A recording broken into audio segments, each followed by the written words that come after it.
चलिए तो बच्चा लोग, हम लोग आज रेस्पिरेशन पे अपनी बात को आगे बढ़ाते हैं। कल आप लोगों को पढ़ाने नहीं दिए थे, आप लोग के हड़ताल की वजह से कल पढ़ाई नहीं हो पाया था, लेकिन आज हम लोग आगे बढ़े एरोबिक रेस्पिरेशन।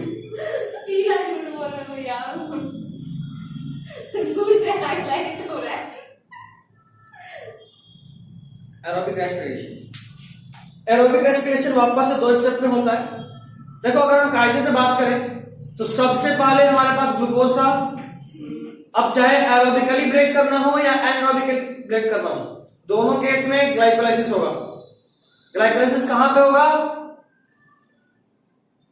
साइटोप्लाज्म में। इतनी बार बोले पढ़ के, आगे तो पढ़ नहीं रहा। अब हमको बेइज्जती क्यों करना पड़ेगा? अब पढ़ाने का मतलब मास्टर डिग्री प्राप्त करने को, मैं कहा से कैसे पढ़ाई जाता है।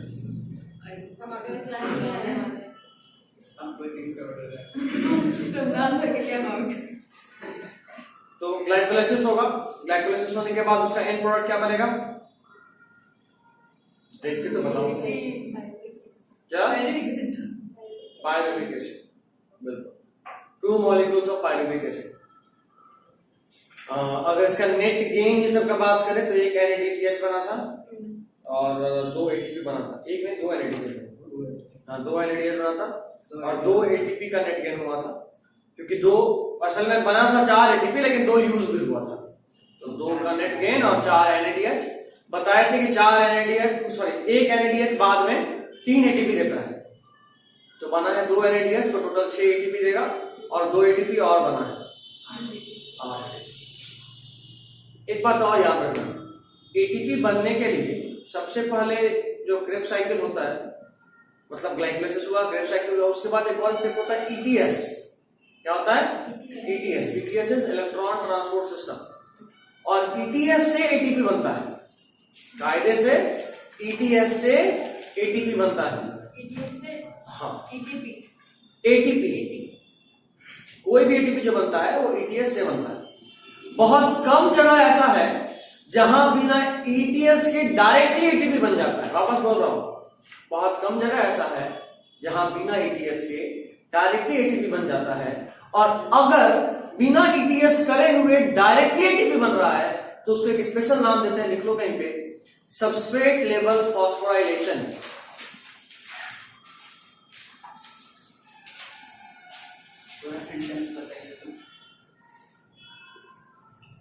सबस्ट्रेट आगे पढ़ेंगे सब डिटेल में, अभी बस देखो इसी में।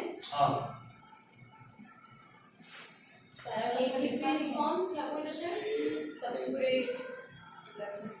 if ATP is formed directly without ETS, if ATP is formed directly without ETS, if ATP is formed directly without ETS, if ATP is formed directly without ETS, then it is called substrate level phosphorylation. Then it is called substrate level phosphorylation. Important point है, याद रखिएगा। Normally जो भी ATP बनता है वो ETS के बाद बनता है। ऐसा इसलिए है कि देखो, जो भी NADH बना वो सब ETS के बाद ही ATP बनाता है। ठीक है?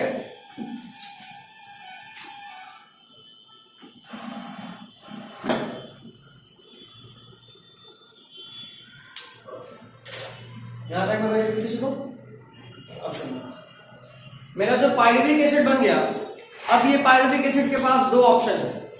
अगर ऑक्सीजन है तो एरोबिक रेस्पिरेशन, अगर ऑक्सीजन एकदम नहीं है तो अल्कोहलिक फर्मेंटेशन, और अगर ऑक्सीजन का कमी है तो लैक्टिक एसिड फर्मेंटेशन।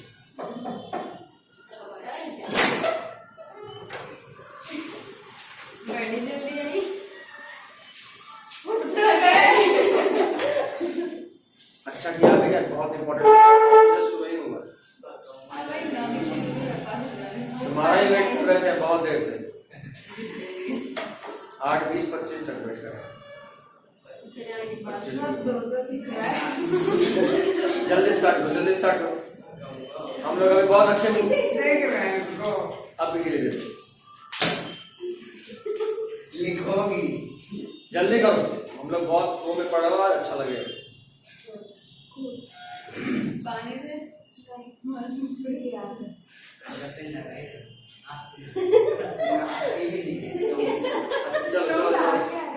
चलो शांति, वापस चलते हैं। सबस्ट्रेट लेवल फॉस्फोराइलेशन समझ गए? अगर एटीपी का फॉर्मेशन बिना एटीएस के हो जाए, डायरेक्टली हो जाए, तो उसको सबस्ट्रेट लेवल फॉस्फोराइलेशन बोलते हैं। अब जब पायरुविक एसिड बना, उसके पास तीन रास्ता, ऑक्सीजन है तो एरोबिकली ब्रेक होगा, ऑक्सीजन एकदम नहीं है तो अल्कोहलिक फर्मेंटेशन होगा, और अगर ऑक्सीजन है लेकिन कमी है तो लैक्टिक एसिड फर्मेंटेशन होगा। लैक्टिक एसिड फर्मेंटेशन होता कहाँ है? हमारे बॉडी में, स्वेटेड मसल्स में।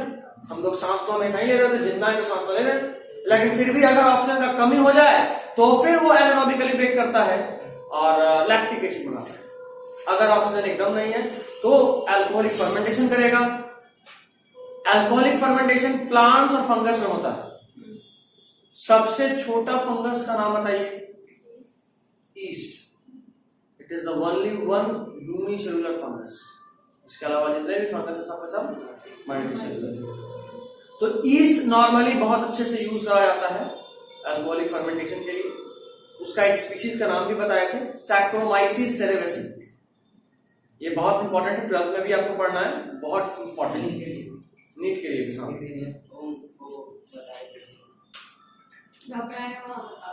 वहां भी आएगा और चैप्टर का बहुत इंपॉर्टेंट पार्ट है, मतलब इसको भूल नहीं सकते, ऐसा जगह पे आएगा। सैक्रोमाइसिस सेरेवेसी, यहां से अगर आप चाहें तो भूल भी सकते हैं, लेकिन 12th में जहां पे आएगा माइक्रोब्स इन स्पेलिंग सैक्रो आगे आगे।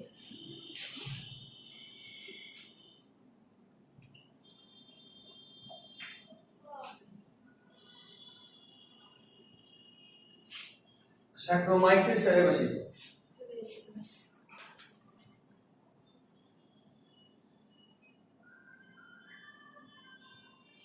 ये वही ईस्ट है जिसको हम लोग दो जगह पे बहुत ज्यादा यूज करते हैं। ब्रेड इंडस्ट्री में, अभी रमजान आ रहा है, पाव रोटी खूब चलेगा, है ना? उसमें आप देखते हो कहीं कहीं काला काला डॉट्स इस तरह का होता है, वो सब ईस्ट होता है। ऐसा भी होता है नहीं, हाँ, वो जम जाता है, ईस्ट को डाल दिया जाता है उसमें, क्योंकि वो जो नहीं खराब होने का नहीं, वो जो फ्लफीनेस आता है ना, वो सब ईस्ट की वजह से आता है।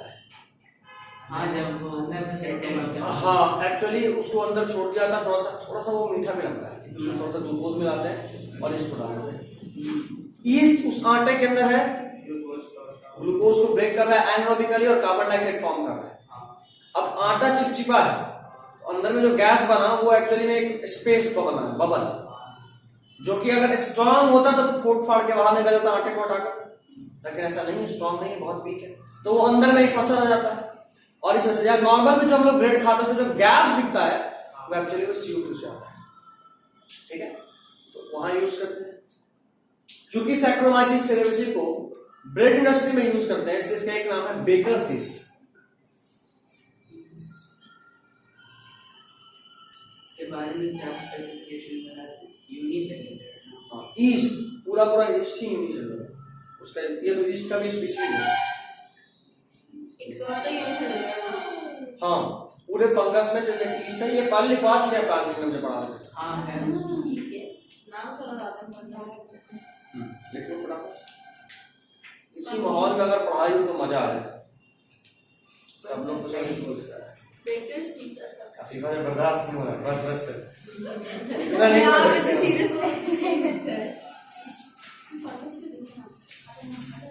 ये फंगस ही है। हाँ, सही लिखे, बट ये फंगस ही एकमात्र ऐसा फंगस जो यूनिसेलुलर है। शाबाश, डिफाइन प्रॉब्लम, पढ़ाई कर रही है और रिकॉर्डिंग सर फिलहाल हो रहा है। एक सैक्रोमाइसिस सेरेवेसी का काम ब्रेड इंडस्ट्री में आया, और यही सैक्रोमाइसिस सेरेवेसी जब, चूंकि ये फर्मेंटेशन में हो रहा है ना, फर्मेंटेशन से ही CO2 बन रहा है। एक और बात ध्यान से सुनिएगा, फर्मेंटेशन में बाई प्रोडक्ट होता है CO2, मेन प्रोडक्ट क्या होता है?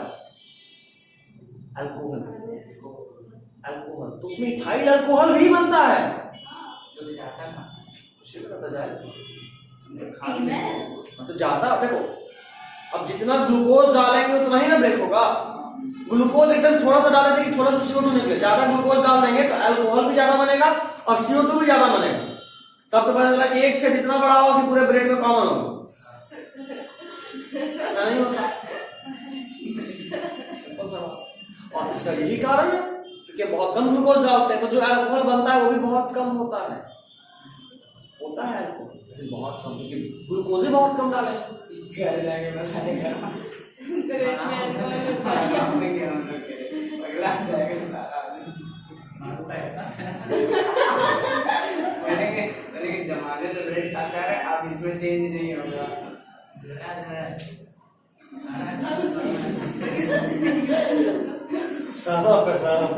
हम जा रहे हैं बेकरी बंद करवा,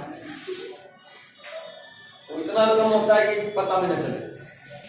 भी होता है ना, तो होता तो कफ सिरप में भी होता है। हाँ तो कफ सिरप में भी थे खांसी होने अरे में। वो दवाई है। तो दवा खा सकते हैं। बहुत जगह होता है, बस हमें पता नहीं चलता। अल्कोहल बहुत जगह होता है, बहुत कॉमन है। पेंट में अल्कोहल होता है, यूज करते नहीं करते। परफ्यूम में नहीं होता है, परफ्यूम में परफ्यूम में होता है, इसी इधर में होता है। नहीं नॉन अल्कोहलिक यूज करते हैं। इधर देखिए, सैक्रोमाइसिस सेरेवेसी एक तो यूज हुआ बेकर के लिए, इसको बेकर बोलते हैं। साथ में ये अल्कोहल बनाने में भी यूज होता है और इसलिए इस चीज का एक और नाम है सर। बाकी सभी तो दारू बनाते ही होगा, बाकी सबसे बाकी भी तो दारू बनाते ही होगा। ये मोस्ट कॉमन यूज होता है। देखो अलग अलग स्पीसीज बनाएगा तो इथाइल अल्कोहल, लेकिन टेस्ट में डिफरेंस आएगा। क्या ईस्ट कोई भी दुकान में मिल जाएगा, किराना की दुकान में। एक्टिवेटेड उसमें आता है केक बनाओ, ब्रेड बनाओ, बेकरी वाले के मत जाना, उसके बाद इतना बड़ा इट्टा दे देगा, ले जाइए वही करेगा, फिर वो तुम्हारे पूरे फ्रिज को जला देगा।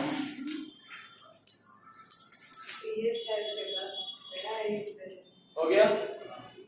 तो खैर ये बात था अल्कोहलिक फर्मेंटेशन। उसके बाद आएगा लैक्टिक एसिड फर्मेंटेशन, जहां पे फिर से जो ग्लूकोज है उसको ब्रेक करे थे और ब्रेक करके बनाए थे लैक्टिक एसिड। ठीक है, अच्छा दोनों ही फर्मेंटेशन में नेट गेन कितने का हुआ था? 280 का। अब बात करेंगे एरोबिक रेस्पिरेशन का, जहां पे हम लोग ऑक्सीजन यूज करने वाले हैं। इसको हटा दें। रिकैप बहुत अच्छा रहा, उसी तरह से आगे का पढ़ाई होना चाहिए। इस शाम तक कंप्लीट कर देंगे। हाँ मूड में 10 बजे बस बाहर जाएंगे। 10 10 10 10 20 10 बस अभी 10 हो गया।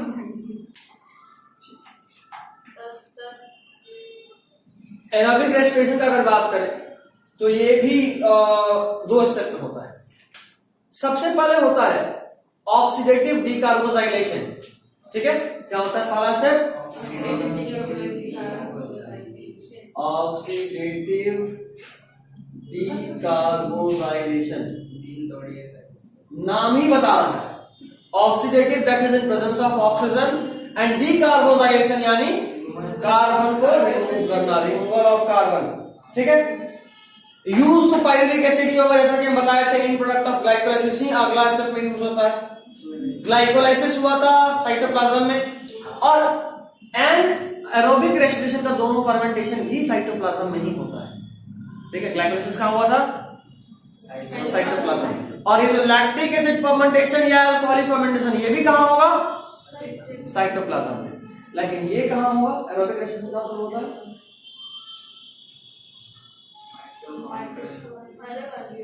माइटोकॉन्ड्रिया। एरोबिक रेस्पिरेशन के लिए जितना भी एंजाइम चाहिए वो सब माइटोकॉन्ड्रिया में ही होता है। और कहां होता है इसलिए नीट का बहुत बार बना हुआ क्वेश्चन है। सभी बताया कि जो भी एंजाइम चाहिए वो सब कहां होता है? माइटोकॉन्ड्रिया में ही। ये नीट का एक बहुत इंपॉर्टेंट क्वेश्चन होता है। वैसे हायर लेवल पे एक्सेप्शन भी मिलेगा, आगे मिलेगा भी, इसी चैप्टर में आगे मिलेगा भी पैकेज में। हाँ, वैसे इसका एक एक्सेप्शन भी होता है। एक एंजाइम ऐसा है एरोबिक रेस्पिरेशन का जो माइटोकॉन्ड्रिया में नहीं मिलता, साइटोप्लाज्म में मिलता है। उसके अलावा हर एंजाइम इसमें मिलता है। तो आपके लेवल पे आप बोल सकते हो कि सारा एंजाइम माइटोकॉन्ड्रिया में ही मिलता है।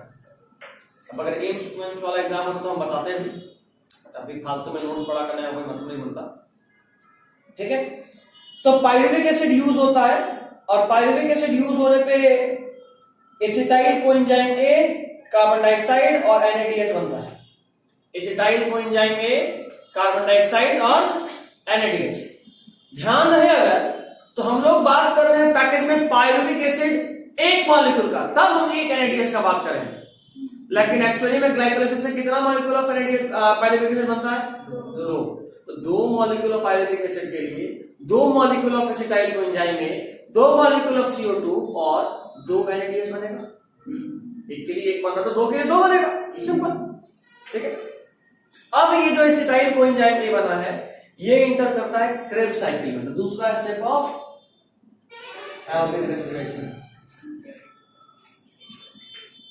क्रेब्स साइकिल का एक और नाम जो बहुत इंपॉर्टेंट है, ये नाम बहुत अच्छे से याद रखिएगा। पूरा नाम हम आपको बताए थे, ट्राई कार्बोजाइलिक एसिड साइकिल। ठीक है, उसी तरह ग्लाइकोलाइसिस का एक और नाम क्या था? EMP pathway. EMP का पूरा नाम इम्बडन मेयरहॉफ पैराडाइस। ये फुल फॉर्म पूछा हुआ नीट में कम से कम 4-5 बार है, लिखा हुआ है पीछे देखो। EMP ग्लाइकोलाइसिस है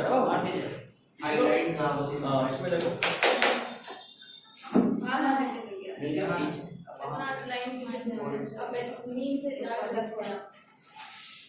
ये चैप्टर बहुत इंपॉर्टेंट है नीट के लिए। इस चैप्टर से कम 2 से 3 क्वेश्चन बनता है, सिर्फ इस छोटे से चैप्टर से।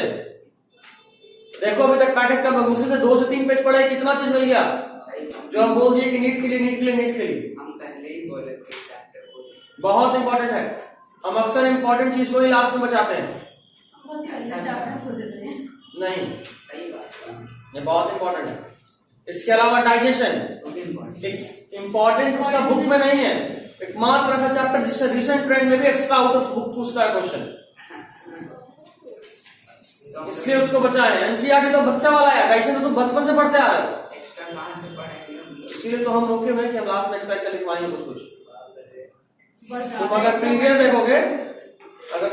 देखोगे प्रीवियस ईयर लास्ट 3-4 साल का क्वेश्चन, तो उसमें एक्स्ट्रा मिलेगा। डाइजेशन एकमात्र ऐसा चैप्टर जहां से एक्स्ट्रा मिलेगा। और रहा बात ब्रीदिंग, तो ब्रीदिंग बहुत छोटा सा चैप्टर है और उसको हम ऑनलाइन लेना क्योंकि वो उतना इंपॉर्टेंट नहीं है, लेकिन आप बोले थे लेक्चर भेजेंगे। हाँ तो बिल्कुल भेजेंगे। अरे हम भूल जा रहे हैं, आज भेज ही देते हैं।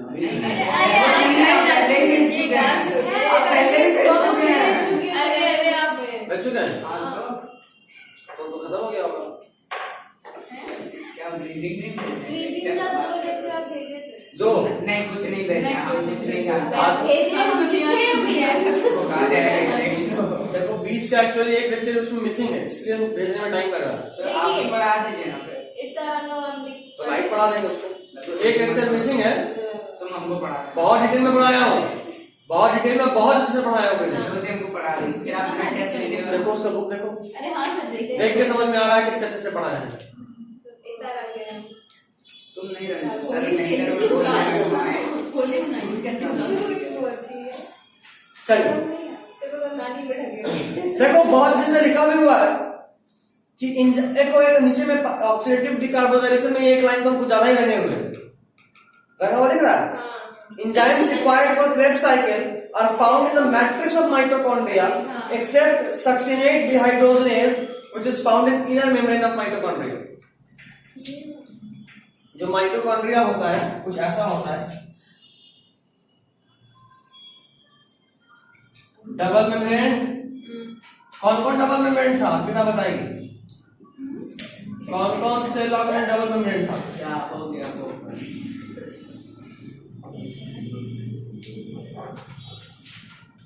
कौन सेल ऑर्गेनेल डबल मेम्ब्रेन था। माइटोकॉन्ड्रिया बना दिया।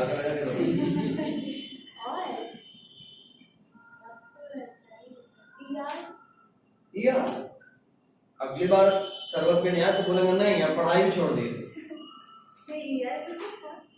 बिल्कुल नहीं, सिर्फ 3 प्लास्टिड, माइटोकॉन्ड्रिया और न्यूक्लियस।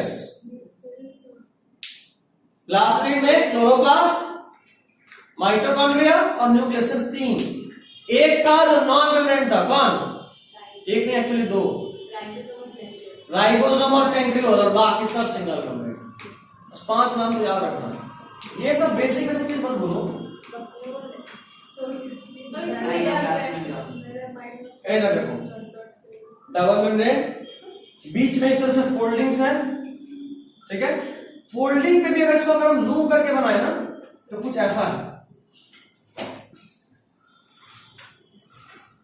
ठीक है। इसको हम डिटेल में पढ़ेंगे, F0 F1 पार्टिकल के फॉर्म में। याद आ रहा है? इस तरह का यहाँ पे बहुत सारा होगा जो कि इलेक्ट्रॉन को एटीपी में कन्वर्ट करने में मदद करता है, ठीक है। दूसरा बात यहाँ पे समझना है कि जो मैक्सिमम एंजाइम्स है वो सब यहाँ पे, ये मैट्रिक्स है। मैट्रिक्स मतलब साइटोप्लाज्म। इसमें एक एंजाइम इनर माइटोकॉन्ड्रियल मेम्ब्रेन, ये वाला, इसमें होता है कौन सा? सक्सिनेट डिहाइड्रोजिनेज, ठीक है। एटीपेज इसमें मिलेगा, आएंगे, ठीक है। समझ रहे अभी तक? आगे अब क्रेब्स साइकिल का बात करते हैं। क्रेब्स साइकिल को एक और नाम दिया टीसीए साइकिल। यही है जो हम लोग एक बात करें थे स्टार्टिंग में ही कि respiration is essentially an amphibolic process. याद आ रहा है? सो बताया था आपको कि एम्फीबोलिक प्रोसेस इसलिए बोलते हैं क्योंकि ये कैटाबोलिज्म में भी हेल्प कर रहा होता है और एनाबोलिज्म में भी हेल्प कर रहा होता है। अगर हम इन जनरल बात करें तो यहाँ पे ग्लूकोज ब्रेक हो रहा है, तो ये क्या है? कैटाबोलिज्म। लेकिन ब्रेकडाउन होने पे जो इसका एंड प्रोडक्ट बन रहा है वो कहीं और स्टार्टिंग कल्चर के रूप में यूज हो जा रहा है, वो जुड़ता होगा ना। हाँ, वो आगे जाकर कहीं और जुड़ जा रहा है, समझे? तो इसको बोलेंगे एक तरफ कैटाबोलिज्म भी हो रहा है, एक तरफ एनाबोलिज्म भी हो रहा है, and that is why it is known as amphibolic process. जैसे मान लो सबसे बड़ा वाल किसका है? इसका तो बाल आज तो दिखाएंगे, इसका बाल सबसे लंबा है। लंबा है, ठीक है। इसको टकला कर दिया, ऐसा ऐसा, ठीक है। खैर ये राज का बात पता चला। खैर इसको टकला कर दिया। आप वैसे भी यही मानते होंगे। खैर हम लोग नहीं, बहुत नमूने होते हैं, हिजाब है तो तुम्हारे पास बाल नहीं होगा। खैर इसका बाल को टकला करना मतलब इसको टकला करना कैटाबोलिक प्रोसेस है या एनाबोलिक प्रोसेस है? कैटाबोलिक। लेकिन अगर इसके बाल को हम विग में कन्वर्ट कर दिए और किसी और को दे दिए बाल लगाने में तो एनाबोलिक हो गया। ऐसा ही कुछ यहाँ होता है, ग्लूकोज को तोड़े, समझ रहते आपको एक जरूरी की जरूरत नहीं है।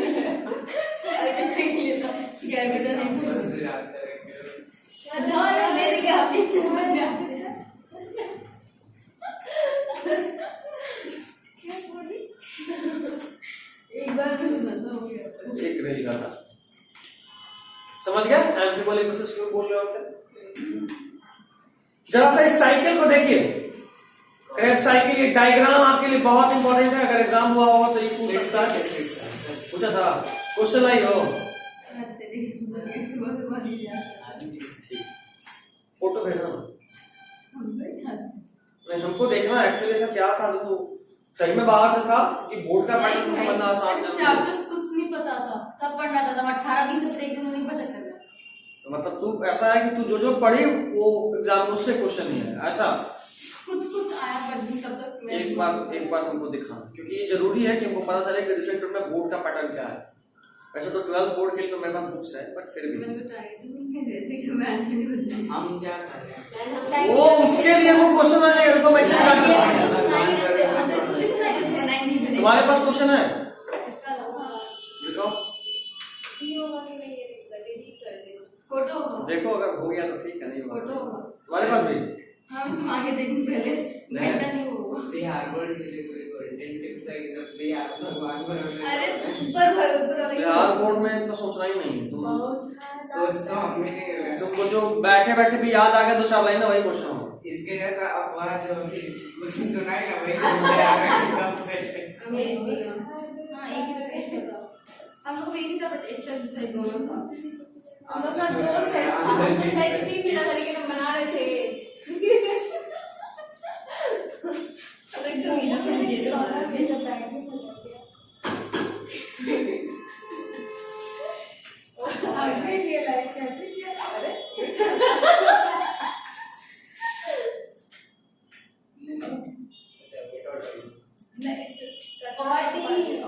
ऑडी का घर का नाम वो करके लाता है। चलो कुछ क्वेश्चन है देखते हैं। Define viral capacity, what is its significance? अच्छा vital capacity,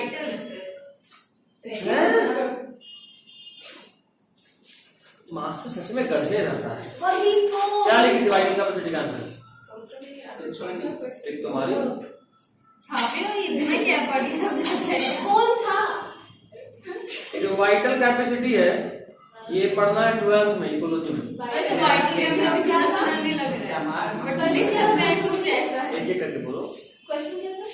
define vital capacity, what is its significance? कौन सा क्वेश्चन? वन है यार। ये छापे थे जो नहीं है। Second, what is difference between lymph and blood? Lymph and blood का बहुत अच्छे से बताया हूँ। हाँ। 10th में भी क्रैश कोर्स में सिखाया था, अभी भी सिखाया था। 11th में लिखवाया। 11th में भी लिम्फ और ब्लड में डिफरेंस। तीसरा, what is mean by term osmo regulation? बहुत अच्छे से बताया था। Define sliding filament theory of muscle contraction, book देखो रंग आ गया होगा एकदम डिटेल में। कैल्शियम आया, ट्रोपोनिन, ट्रोपोमायोसिन, इसको छुपा दिया, हटाए तो ये आया। यार ये चैप्टर हर गए में लेके गए थे हम तो। अरे भाई तो सिलेबस मालूम है ना कुछ कर तो हम क्या करें? सिलेबस नहीं पता तुम पास नहीं पता चला चैप्टर वो है कहाँ। बस पीछे करो पेज, तो बस यही है, यही सब है स्लाइडिंग फिलामेंट थ्योरी। हम नोट्स में रहते हैं। ठीक है, ये सब स्लाइडिंग फिलामेंट थ्योरी है। डायग्राम नहीं next is compare CNS and PNS, central nervous system और पेरिफेरल नर्वस सिस्टम। बहुत अच्छे से स्टार्टिंग में हम समराइज कराए थे चैप्टर पढ़ाते वक्त। हाँ ह्यूमन ब्रेन। नेक्स्ट एक्सोक्राइन की तो तुच्चा क्वेश्चन। एक्सोक्राइन ग्लैंड और इंडोक्राइन ग्लैंड, वैसा ग्लैंड जिसको डक्ट चाहिए वो एक्सोक्राइन, जिसको डक्ट नहीं चाहिए वो इंडोक्राइन। ठीक है। By looking at which internal structure of plant, by looking at which internal structure of plant can you tell whether a plant is C3 or C4? बताइए। C3 और C4 याद आ रहा है? किस चैप्टर में पढ़े थे? फोटोसिंथेसिस। अंतर था उसके बंडल सीट में, याद आ रहा है? लीफ के इंटरव्यूज में वहां पे क्रैंच एनाटॉमी देखने को मिल रहा था, याद आ रहा है? एक टाइम क्रैंच एनाटॉमी नहीं, पैकेज है तो खोल। पहली बार बोले ना, पहली बार बोले अब फीफा को याद आ गया।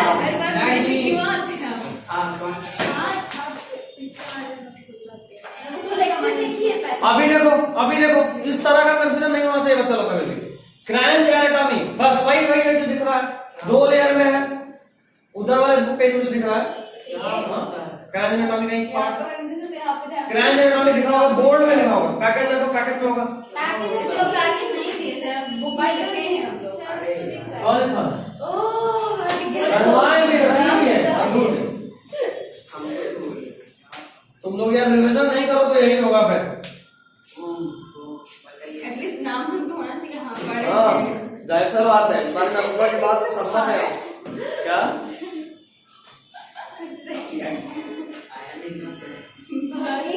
नेक्स्ट सुनो नेक्स्ट है व्हाट आर रेस्पिरेटरी सबस्ट्रेट।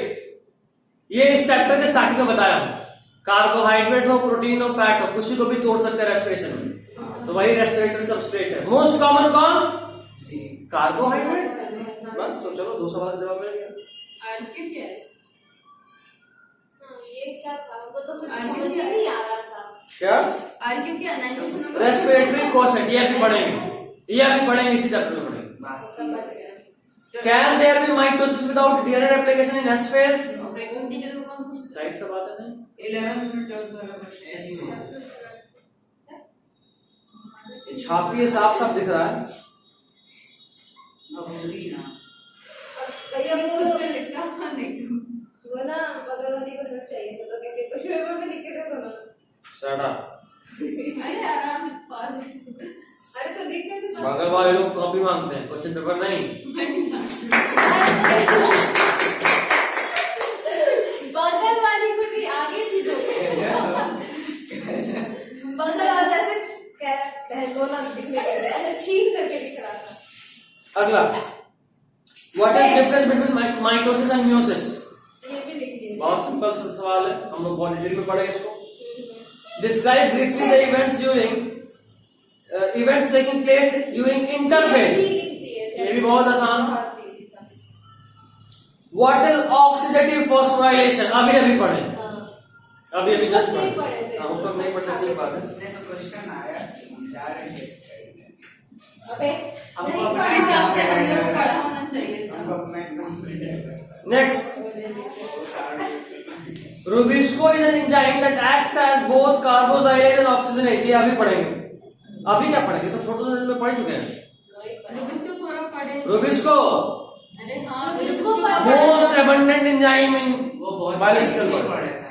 अभी फोटोसिंथेसिस में भी पढ़ा है रूबिस्को। फोटोसिंथेसिस से भी पहले पढ़े। हाँ, उससे पहले भी पढ़े थे। बायोमॉलिक्यूल्स में आया था।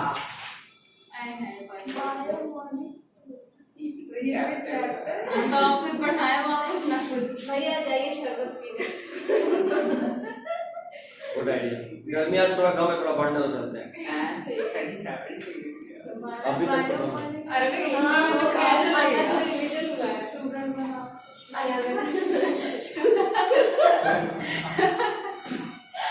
सुनिए, एक चीज आपको और दिख रहा होगा, अभी रेस्पिरेशन और फोटोसिंथेसिस से खूब क्वेश्चन है, देख रहे हो? जैसे हम स्टार्टिंग में कहे थे, फोटोसिंथेसिस भी बोले थे कि बहुत इंपॉर्टेंट है। डाइजेशन से एक भी क्वेश्चन नहीं था। वो बोले तो अभी पूछता तो एक्स्ट्रा वो पूछता। था ही नहीं। बॉटनी में सिलेबस में कैसे मम्मा ने कहा हम देखेंगे। बॉटनी मजबूत नहीं करना होगा, नीट में दोनों बराबर ही रहेगा। हाँ वही ना, मैं तो कपड़ देना नहीं तो बॉटनी मजबूत सिर्फ इसलिए करना है अभी इसलिए करना है क्योंकि ये थोड़ा रिलेटिवली आसान होता है, तो मास्टर लोग रिलेटिवली थोड़ा आसान होता हमको जूलॉजी है, वो इंटरेस्ट का बात है। तो मास्टर लोग अक्सर क्वेश्चन बॉटनी से बनाते हैं, ठीक है। लेकिन नीट या बोर्ड जब होगा तब तो वहां डिस्ट्रीब्यूटेड रहेगा। खैर, व्हाट इज टाइटल वॉल्यूम पढ़ेंगे। What is lymphatic system, discuss its importance. देखो छापी क्या होता है पता है किसी को? लिम्फेटिक सिस्टम बताओ फीफा।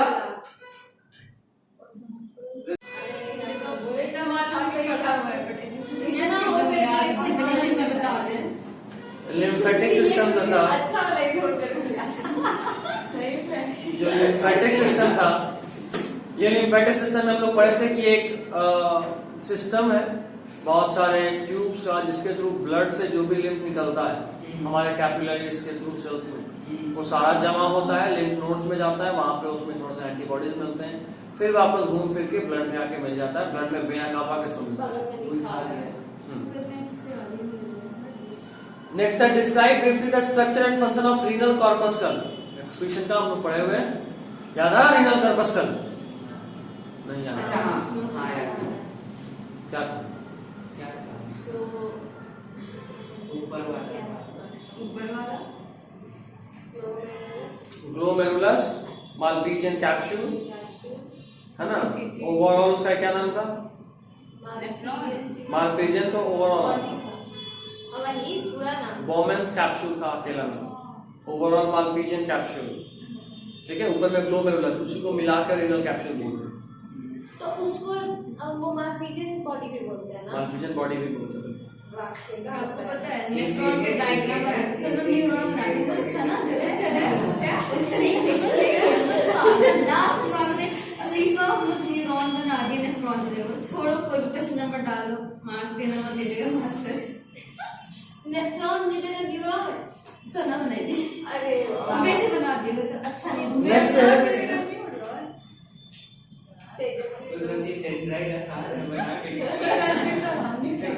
नेक्स्ट है सुनो next is what is osteoporosis. बताया हूं, बोन्स वीक हो जाता है, बोन से कैल्शियम निकल जाता है। और ये एक और जगह आया था जब आप ह्यूमन हार्मोन्स पढ़ रहे होंगे, तो वहां बहुत डिटेल में बताया था कि किस तरीके से हमारा हार्मोन है। कौन सा हार्मोन?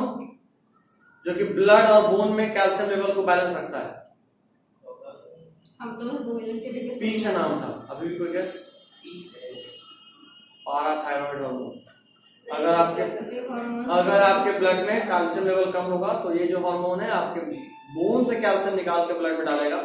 और याद करो ये चीज, हम लोग पढ़े थे कि कैल्शियम का जरूरत है स्लाइडिंग फिलामेंट थ्योरी में भी।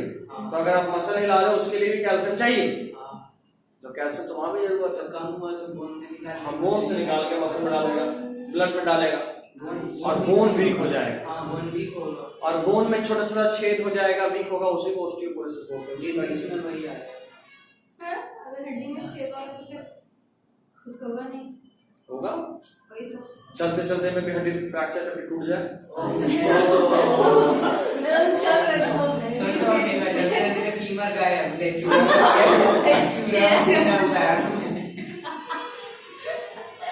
Next is describe the physiological function and disorder of thyroid gland. ये भी पढ़ाते वक्त बोला था, बहुत इंपॉर्टेंट है।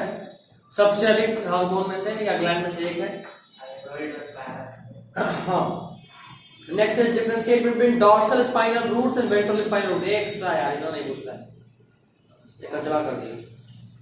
सेक्शन सी कहानी वाला है, तो ये तो ऐसे भी बन जाएगा, अभी पढ़ा है लेकिन।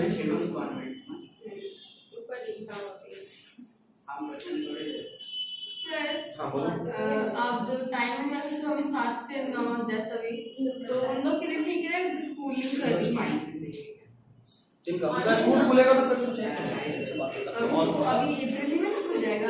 अभी टाइम है ना, 2-10 दिन टाइम है ना, कम से कम है, छुट्टी है, रहता है। हाँ रहता है। ये अभी बोर्ड का एग्जाम जब तक अलग होगा तो फिर तो बंद करेगा ही ना। बोर्ड एग्जाम जब आएगा तो सारा स्कूल बंद हो जाता है। काफी इंसान बोर्ड एग्जाम्स के वक्त सारा स्कूल बंद हो जाएगा। सीबीएसई का बोर्ड अभी नहीं हुआ है ना, तो उनके पास समय है। 26 अप्रैल से, तो उसके पहले भी उन लोगों को थोड़ा दौड़ा है, बट उसके बाद आराम हो जाएगा। तो क्या अगर स्कूल खुल जाएगा उनका, स्कूल अगर खुल जाएगा फिर तो हमारे पास ऑप्शंस नहीं है, हमको ऑनलाइन ही करना पड़ेगा, क्योंकि दोपहर में फिर आप आ नहीं सकते, है ना। सुबह आ सकते हैं, बिल्कुल। हम लोग लेक्चर देखेंगे। शाम नहीं शाम नहीं आ सकते, शाम में अफ्तार करना होगा। 7 बजे तो शाम को आपका जाएगा। कार्य नहीं करेगा लेक्चर देना। बाहर वाला sir yes private bus snacks ज्यादा मजा आता है बाहर। कोई बात नहीं। अब जरा क्रेब साइकिल को ध्यान से देखिए। सबसे पहले आपको पाइरुवेट, ये डायग्राम बहुत इंपॉर्टेंट है आपके लिए, फिर से बोल दे रहा हूँ। कौन सा है? क्रेब साइकिल का जो systematic representation of citric acid cycle है ना, हाँ, क्या सर इधर सर, आपके साइन उसमें हर चीज इंपॉर्टेंट है। सर ये भेज और अगर ये खतरनाक तुमको लग रहा है, ठीक है, अगर तुमको ये खतरनाक लग रहा है तो एनसीईआरटी वाला डायग्राम देखो। नहीं यही देखेंगे आप देखेंगे। नहीं, ये कुछ ज्यादा ही डिटेल्ड है। एनसीईआरटी में भी ये सारा नाम है, वैसे इंपॉर्टेंट तो है। डिटेल है, दोनों सेम है। सेम है, क्या भैया तो रट जाओ, नो ऑप्शंस, तब रट जाइए। कोई ऑप्शन नहीं। हाँ, वैसे कुछ हेल्प कर सकते हैं, हम कुछ हेल्प कर सकते हैं, लेकिन पहले रट लो फिर ट्रिक बताइए। नहीं बताइए। सबसे पहले पाइरुवेट देखो, दिख रहा होगा, 3 कार्बन का है। पाइरुवेट से एसिटाइल कोएंजाइम ए बना, एसिटाइल कोएंजाइम ए बन जो कि 2 कार्बन का है। तो 2 कार्बन क्यों बोले, याद करो, अभी पढ़े थे ऑक्सीडेटिव डीकार्बोनाइलेशन में पाइरुविक एसिड को तोड़े थे, बनाए थे एसिटाइल कोएंजाइम ए और carbon dioxide. Pyruvic acid 3 carbon का था, 1 कार्बन डाइऑक्साइड निकल गया, तो एसिटाइल कोएंजाइम ए में कितना कार्बन बचा? 2 कार्बन, इसलिए 2 कार्बन सही। 2 कार्बन का एसिटाइल कोएंजाइम है, उसके बाद बना साइट्रिक एसिड। देखो एक्चुअली में 2 कार्बन का एसिटाइल कोएंजाइम में 4 कार्बन का ऑक्सैलो एसिटिक एसिड के साथ मिलता है। देखें, 2 कार्बन का एसिटाइल कोएंजाइम में 4 कार्बन का ऑक्सैलो एसिटिक एसिड के साथ मिलता है और बनाता है 6 कार्बन का साइट्रिक एसिड। देखें, अब ये 6 कार्बन का साइट्रिक एसिड से 1 कार्बन डाइऑक्साइड निकालते हैं और 1 NaDH बनाते हैं। ठीक, 1 कार्बन डाइऑक्साइड निकला तो बचा कितना कार्बन? 5, और 5 कार्बन बचा तो उसका नाम पड़ा alpha ketoglutaric acid. Alpha ketoglutaric acid, ठीक है।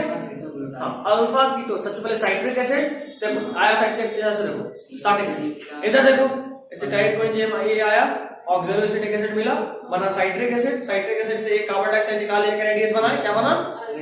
Alpha ketoglutaric acid. ठीक है, अल्फा कीटोग्लूटारिक एसिड से एक और कार्बन डाइऑक्साइड निकाले, साथ में एक NADH बना, एक GTP बना। अब NADH क्या है, GTP क्या है, ये समझने वाला बात है बाद में, बट अभी एक NADH बना है। पहले वाले में सिर्फ एक NADH बना, दूसरे वाले में एक NADH और एक GTP दोनों बना। ठीक है, देख रहे हो? GTP ATP का चचेरा भाई है, हाँ चचेरा भाई। ATP का पूरा नाम क्या था? DNA में कौन कौन 4 चीज था? एडेनिन, गुआनिन, थाइमिन और क्या नाम था वो? साइटिन। ATCG हम बताए थे, वही एडेनिन 3 फॉस्फेट के साथ जब जुड़ता है तो ATP बनता है, याद है? ये GTP है, एक गुआनिन 3 फॉस्फेट से जुड़ गया है, समझे? इसके बोले चचेरा भाई। एक गुआनिन हाँ, जैसे एक एडेनिन 3 फॉस्फेट से जुड़ रहा था उसी तरह एक गुआनिन 3 फॉस्फेट से जुड़ रहा। ठीक है, GDP क्या? जी जैसे ATP था, ATP ब्रेक होकर GTP बन रहा था, मतलब सुनो, ATP ब्रेक होकर ADP बन रहा था, उसी तरह जब GTP ब्रेक होता था JDP बनता। GDP ग्रॉस डोमेस्टिक प्रोडक्ट नहीं,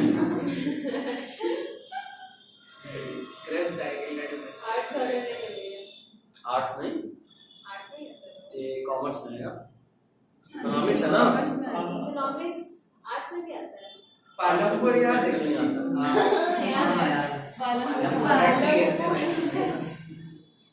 बहुत इरिटेट कर रहा था। नहीं इरिटेट नहीं किया हम पूरा चैप्टर पढ़ गए, आपको कुछ इंपॉर्टेंट मिलेगा, कुछ इंपॉर्टेंट मिला, खाली कुछ इंपॉर्टेंट मिला ही नहीं।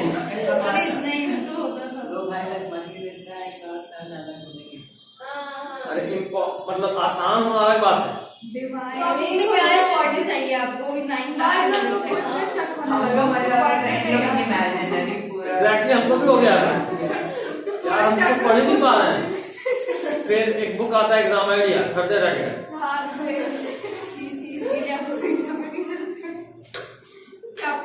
मेरा गेसिंग इतना अच्छा है, खासकर हिस्ट्री वाले पार्ट में, बायोलॉजी से भी बेहतर। जितना गेस करें 100% मैच करा है, और इसी मैचिंग के बाद हम टीचर बनने का सोचते हैं। वो इस कोचिंग में मिले, आ जाइएगा गेसिंग वाले दिन, आकाश छोड़ के।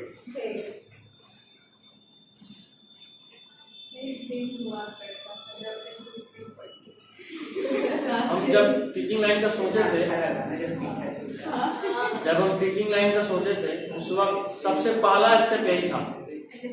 अच्छा, हम 10th में थे, उस वक्त हम 10th में थे, पढ़ाते तो बहुत पहले से थे भाई लोगों को या छोटे लोगों को, लेकिन वो टाइम पास वाला, कैसे टॉर्चर करना है, ऐसे वाला पढ़ाई। फिर देख रहे हैं 10th में भी टॉर्चर करते थे, खुद पे टॉर्चर नहीं होता था। जब हम 10th में थे तो कोचिंग में ही, शायद तुम लोग जानते हो, एक रोमा लोगों का बैच था, याद है? सुना हुआ नाम, रोमा सृष्टि, ये लोग थे। सृष्टि का भाई के साथ था, तुम्हें के साथ ना? मधुर तुम्हें के साथ था। हाँ, तो सृष्टि लोग का बैच था, और वो सृष्टि ही थी। SST का उसका एग्जाम था एक दिन बाद, S राजा की थी वो, तो उस वक्त SST को ही पढ़ता था। नॉर्मल बच्चा लोग SST की ज्यादा में रो ही रहा होता है। उस वक्त उधर वाला हमारा नहीं था, हम लोग सिर्फ उसी साइड में थे, मतलब सीढ़ी से चढ़े इस साइड वाला कोचिंग हमारा। इस 2 दिन इंजीनियरिंग हुआ था इस रूम में, यहाँ से पहले तो यहाँ से वो लगा हुआ था, जैसा ये जो तुम प्लाई दिख रहा है ना, ये उसी का हिस्सा है। इसको 2 रूम में पार्ट करे थे, उधर क्लास चल रहा था, इधर ऑफिस था। हाँ, उसके बाद फिर जब स्टूडेंट्स और पढ़े तो ये पूरा क्लासरूम हो गया। ये जो बड़ा वाला क्लासरूम, पहले ये 2 रूम हुआ करता था, बीच में यहाँ डिवाइडिंग दिखता भी, तो पीछे वाला रूम छोटा रूम था, इधर वाला रूम बड़ा रूम था, मतलब दोनों बराबर था, छोटा बड़ा था। इस समय फिर ऑफिस आया।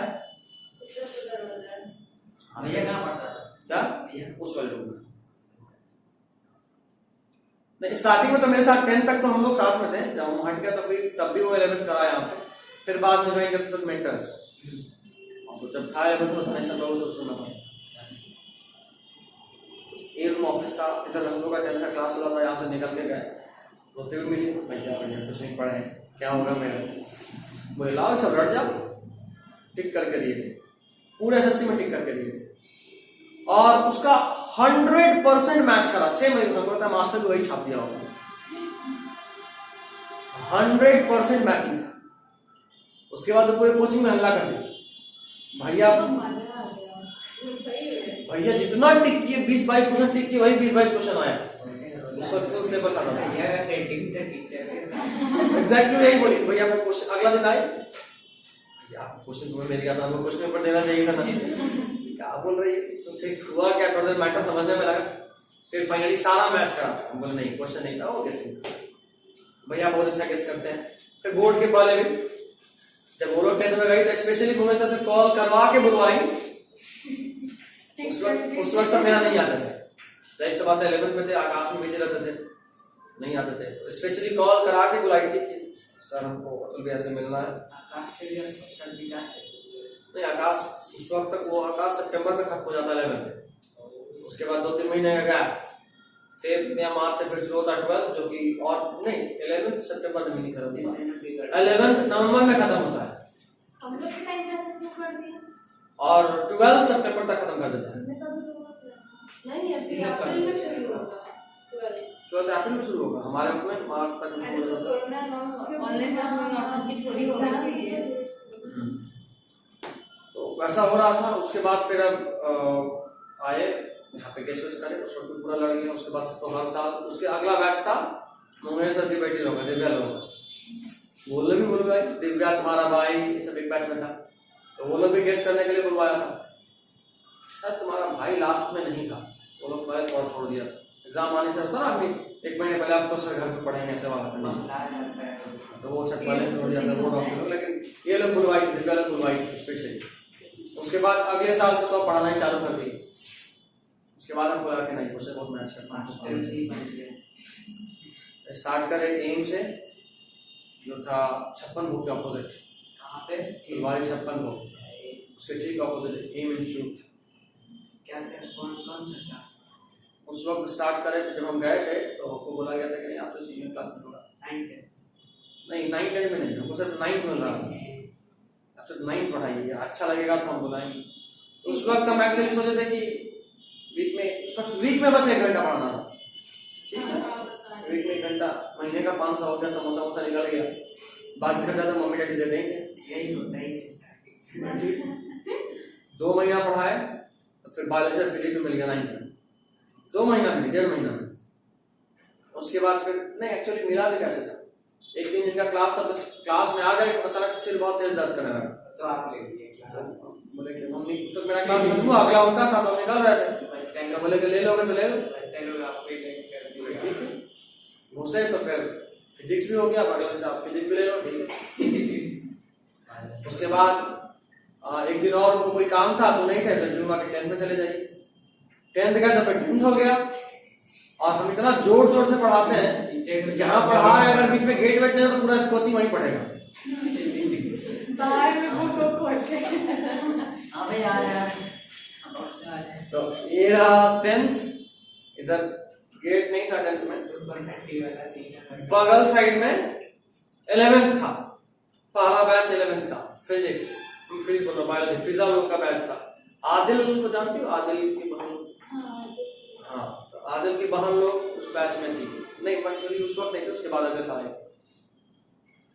तो वहां पे आया तो वो लोग सुन रहा था, वहां सुन रहा था, एक बार इनसे पढ़ के देखते हैं, बाकी जो बायोलॉजी वाले उसे समझ में नहीं आता, ये ऑलमोस्ट 3 महीने के अंदर हो गया, तो फिर घर से बुला लिया गया। अब उसके बाद तब टाइम कम होने लगा, बोले यार बहुत ज्यादा अपना भी क्लास होता है, उसके अलावा बढ़ते चल जा रहा है, तो फिर पहले 9th पढ़े, फिर सिर्फ एक बैच 10th और ज्यादा, तो फिर उसके अगले साल दानिश सर के साथ शुरू किया अनिशाबाद सेंटर, वहां अनिशाबाद में सूर्य मंदिर है ना,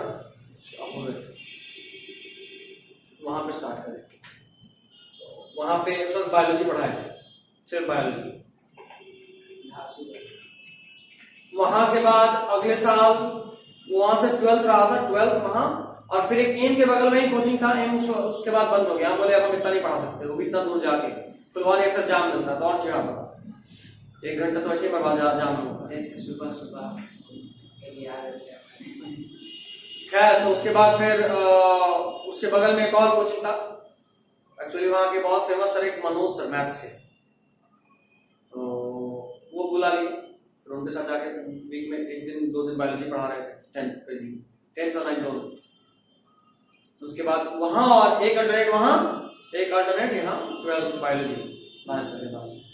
उसके अगले साल यहाँ शुरू करें, ये 2019 का बात, 2019 यहाँ पढ़ा है, जहाँ पे 12th और 11th दोनों को बायोलॉजी पढ़ाए और टारगेट बैच भी, 11th 12th और टारगेट बैच मतलब नीट के लिए। उसके अगले साल फिर यहाँ छोड़कर 2020 मतलब लास्ट ईयर वहां रहे अपना आनंद सर के साथ। आनंद सर एक साइड बायोलॉजी पढ़ा रहे थे, एक साइड हम पढ़ा रहे थे, दोनों को साइमल्टेनियसली। और वो पहला साल था जब हम 11th फिजिक्स शुरू करें, तुम्हारे सीनियर लोग का बैच, हम लोग से पहली बार हमसे 11th में फिजिक्स को। उसके अगले साल 2021 यहाँ चला, सब उसके साथ ही रहे, 22 भी यही चलेगा, ऐसे पूरा नहीं तब तक निकल लेंगे वही ना। तो खैर ये जो अल्फा कीटोग्लूटारिक एसिड था, जब अल्फा कीटोग्लूटारिक एसिड ब्रेक करा, एक कार्बन डाइऑक्साइड निकला, एक NADH बना, एक JDP बना, और उसके जस्ट बाद बना सक्सिनिक एसिड। याद करो, सबसे पहले था एसिटाइल कोएंजाइम में 2 कार्बन का, उसमें जुड़ा कौन, ऑक्सैलोएसिटिक एसिड, 4 कार्बन बना क्या, 6 कार्बन का साइट्रिक एसिड, उसमें से एक कार्बन डाइऑक्साइड निकला, एक NADH बना अल्फा कीटोग्लूटारिक एसिड, उसमें फिर एक कार्बन डाइऑक्साइड निकला, एक NADH निकला और एक JDP निकला, तो बना सक्सिनिक एसिड। साइट्रिक एसिड से एक CO2, alpha ketoglutaric acid 5 carbon, alpha ketoglutaric acid से एक और CO2, सक्सिनिक एसिड 4 कार्बन। बात ठीक है, समझे? अब देखो, अब हमको कार्बन का नंबर नहीं घटाना है, अब हमको कार्बन का नंबर नहीं घटाना है, क्योंकि यही 4 कार्बन फिर से ऊपर जाएगा ऑक्सैलोएसिटिक एसिड के फॉर्म में, और एसिटाइल कोएंजाइम से मिलकर 6 कार्बन का साइट्रिक एसिड बनाएगा। यहां तक ठीक है? तो ये फिर से इधर से घूम के फिर ऊपर चला। हाँ, पहला स्टेप में हम लोग उसको ब्रेक करें। देखो जो 2 कार्बन का एसिटाइल कोएंजाइम नहीं था ना, हम एक्चुअली उसी को ब्रेक करें, 2 ही कार्बन अलग करें। 4 कार्बन तो स्टार्टिंग में था, 4 कार्बन तो बाद में भी है, लेकिन आगे जाके और वही 4 कार्बन को फिर से कन्वर्ट कर दिए ऑक्सैलोएसिटिक एसिड में, ताकि रिजर्वेशन भी होता रहे। तो पता चला कि सारा कार्बन खत्म हो गया, तो 4 कार्बन का ऑक्सैलोएसिटिक एसिड लाएंगे कहां से बार बार, समझे? तो इसीलिए 4 कार्बन का जो सक्सिनिक एसिड बनता है उससे वापस 4 कार्बन का ऑक्सैलोएसिटिक एसिड कन्वर्ट कर लेते हैं। सक्सिनिक एसिड से बनाते हैं मैलिक एसिड, इसमें एक FADH2 बनता है, NADH2 का तो चला है, ठीक है? और फिर मैलिक एसिड से वापस एक NADH बना और वापस से क्या बन गया, oxaloacetic acid. Citric acid, alpha ketoglutaric acid, succinic acid, malic acid और oxaloacetic acid. Citric can, Omkaran, citric acid के बाद बोल रहे हैं ओमकरण, करण फॉर, या चलो ना, कैन करण, कीटोग्लूटारिक एसिड मिला। सक्सिनिक से सॉल्व, मैलिक एसिड से माफिया, और ऑक्सैलोएसिटिक एसिड से operation, can Karan solve mafia operation. Photo भेज रहे हैं यहाँ पे देखो लिखे साइड में, लिखे भी है can Karan solve mafia operation, देखा देखा, उसको डाल can Karan solve mafia operation, can Karan solve mafia operation. Yes और नो में जवाब समय देगा, यस या नो, अगर कर लिया तो ठीक, नहीं किया तो नो, ठीक है? वैसे अब फिर से बात करते हैं एक बार। सबसे पहला स्टेप में एक CO2 निकला था, NADH बना था, दूसरे वाले में एक और CO2 निकला, NADH बना, JDP बना, तीसरे वाले में कुछ नहीं हुआ, सॉरी हुआ FADH2 बना, और उसके बाद फिर से NADH बना, इतना ही बना। पहले वाले में CO2 निकला, NADH बना, दूसरे वाले में CO2 निकला, NADH बना और JDP बना, तीसरे वाले में FADH2 बना और चौथे वाले में NADH बना। फिर से पहले वाले में और NADH बना। दूसरे वाले में भैया वहां पे NADH प्लस H प्लस लिखा हुआ है ना। अरे NADH2 बचा। आगे CO2 निकला और NADH2 और GD नहीं GTP नहीं। तीसरे वाले में DH2 है DH DH2 है ठीक है कोई बात नहीं FADH2 बना। चौथे वाले में NADH2 यही है। फिर से ये इतना याद है मुझे। फिर से सबसे पहले एसिटाइल को एंजाइम में आया, 4 कार्बन का ऑक्सोलोसिटिक एसिड से मिला, बना कैन का साइट्रिक एसिड। साइट्रिक एसिड के बाद उसमें से 6 कार्बन का बना था, 1 कार्बन निकाले, जो भी बनेगा 5 कार्बन का, एक NADH2 बना। जो 5 कार्बन का बना उसका था कर्ण अल्फा कीटोग्लूटारिक एसिड। उसमें से फिर से एक CO2 निकाले, 4 कार्बन बचा, एक NADH2 बना, एक GTP बना। कैन कर्ण सॉल्ट क्या बना? Succinic acid. सक्सिनिक एसिड से एक FADH2 बना है। उसके बाद बना अगला क्या? Malic acid. माफिया मैलिक एसिड।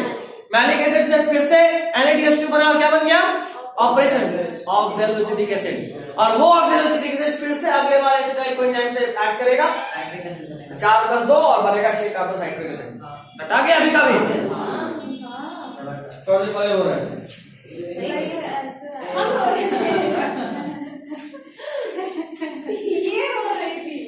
यहां तक ठीक है? ठीक है चलिए, अब जो साइड में हिसाब किताब लिखा है, यही हिसाब किताब तो मेन है। हिसाब किताब में देखिए टोटल कितना NADH बना? 6। पता नहीं यहाँ पे लिखा हुआ समझ में तो नहीं आ रहा है। काउंट करो ना, काउंट करो कितना बना है। काउंट करो, उधर मत देखो, काउंट करो कितना बना है। इसमें काउंट अरे ना ठीक है कितना बना है? 3। तो 3 NADH2 और 1 NADH बाद में 2 ATP देता कितना? 3 देता था ना। NADH आप पिछली बार बोलते कि 3 ATP देता है, तभी तो NADH का आपको 6 ATP और अबे आप बोले थे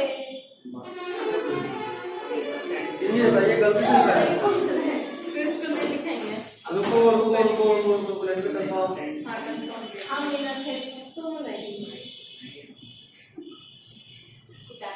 3 हाँ 3 करो।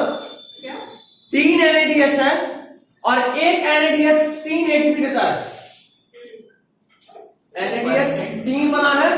इधर देखो, यहां देखो, यही सबसे इंपॉर्टेंट है। सबसे अधिक कुछ इससे बनेगा, सबसे अधिक 3 NADH2। हर NADH2 एक TTS के बाद 3 ATP देगा, तो टोटल कितना ATP मिलेगा इससे? 9 ठीक है। अगला कितना GTP बना? 1 बना एक ही बना है, लिख देना 9 बोले मत की गलत है। 6 क्यों लिखा है? अरे गलत है वो तो है। किसी ने तो बोर्ड पर छापना होता है। हमसे पूछता है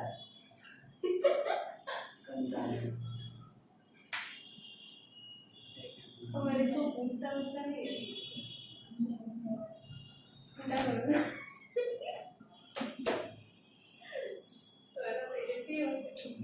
शांति। 1 GTP से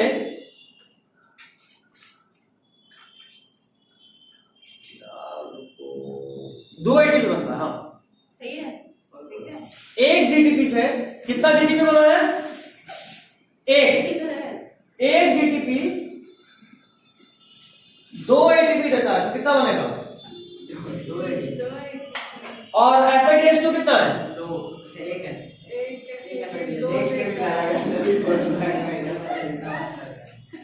एक FADH2 भी 2 ATP देता है। कुछ गड़बड़ लगा GTP में। GTP ATP के बराबर होता है। सर लिख दिया बता रहा हूँ, कटवाए ना अच्छा ही होगा। गूगल पे तो नहीं, एलेक्सा से पूछ यार कि चाहिए थी Alexa. Now I am confirm ये गड़बड़ है। अरे यार पहले बोला तो लिख दिया यहाँ पे तो। ये तो मेरा चिंता नहीं करता। इसको आगे कुछ कर सकते हैं। दो नहीं देना हाँ कैसे कलाई गिरी भरोसा भी नहीं है। अभी तो चाबी क्यों? गाड़ी में लगी थी। गाना है रोड ग्लास में तोड़ दे।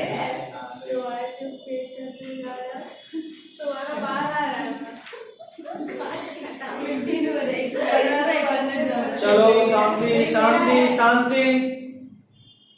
एफएडीएच से 2 आया, ठीक है। 2 मॉलिक्यूल्स ऑफ एटीपी। जैसा हम बोले थे आपको, सुनो सुनो सुनो सुनो यहाँ पे, अरे देख यार, बोले सबसे इम्पोर्टेंट यही पार्ट है, इसमें मजाक कर रहा हूं।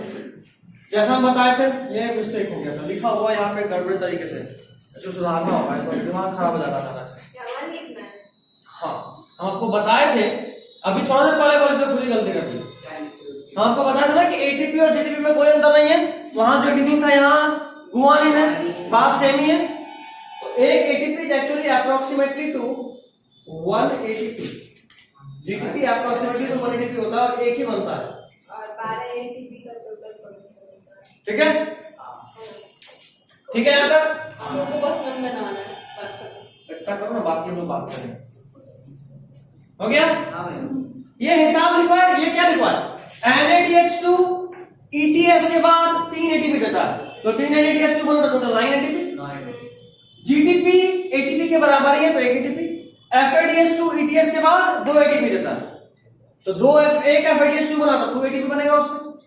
ठीक है, एक बात और, स्टार्ट करते थे एक ग्लूकोज से, अंत में 2 मॉलिक्यूल ऑफ पायरुविक एसिड बना था ना, बना था। जरा यहां देखो तो, ये तो एक पायरुविक एसिड का कांड है ना, ये तो हम लोग एक पायरुविक एसिड को ब्रेक करे हैं। एक पायरुविक एसिड को पहले ऑक्सीडेटिव डिकार्बोजाइलेशन करे तो एक मॉलिक्यूल ऑफ एसिटाइल कोएंजाइम ए बना, और एसिटाइल कोएंजाइम ए को फिर घुमाए टीसीए में, तो ये हिसाब मिला। मतलब ये एक ग्लूकोज का बात नहीं है, ये एक पायरुविक एसिड का हिसाब है। तो अगर एक ग्लूकोज बोलेंगे तो 2 मॉलिक्यूल ऑफ पायरुविक एसिड और सब डबल हो जाएगा। 24 हो जाए। समझे बात? क्वेश्चन इसमें ऐसे ही फंसाता है। कई बार आपको बोलेगा, आपसे देखो, अगर आपसे पूछेगा कि आपको एक molecule of acetyl coenzyme A दिए हैं, कितना एटीपी बनेगा टोटल सब कुछ करने के बाद at the end of respiration, एक molecule of acetyl coenzyme A दिए थे, वो ब्रेक होगा तो ये बनेगा। ठीक, अगर आपको बोलेगा आपको हम एक मॉलिक्यूल ऑफ पायरुविक एसिड दिए हैं, तो एक मॉलिक्यूल ऑफ पायरुविक एसिड दिए, उससे टोटल कितना एटीपी मिलेगा आपको अंत में eight the end of respiration. तो पायरुविक एसिड पहले ऑक्सीडेटिव डिकार्बोजाइलेशन हुआ उसका, देखो देखो देखो, एक मॉलिक्यूल ऑफ पायरुविक एसिड से एक मॉलिक्यूल ऑफ एसिटाइल कोएंजाइम ए बना था और एक NADH बना था। ऑक्सीडेटिव डिकार्बोजाइलेशन में भी हम लोग उसको कंसीडर नहीं करें, तो अगर एक मॉलिक्यूल ऑफ पायरुविक एसिड बोलेगा तो उस NADH को भी कंसीडर करना होगा, तो 3 एटीपी और बढ़ जाएगा। समझ रहे हो आप? क्वेश्चन ट्विस्ट कैसे करेगा? वो बीच में से कहेंगे कुछ घुस आएगा। आपको बोलेगा कि हम आपको एक DHAP दे दिए, बताइए कितना एटीपी बनेगा। अब एक DHAP मतलब ग्लाइकोलाइसिस के बीच में पहुंच गए। देखो ग्लाइकोलाइसिस देखो, DHAP डाइहाइड्रोक्सीसीटोन फॉस्फेट लिखवाए थे, मिला? और ध्यान से देखो तो उसके पहले कोई एटीपी बना नहीं है, बल्कि 2 एटीपी यूज ही हुआ है। देख रहे हो? तो नेट प्रोडक्शन 38 एटीपी का होता है। नेट प्रोडक्शन कितने का होता है? 38 एटीपी का।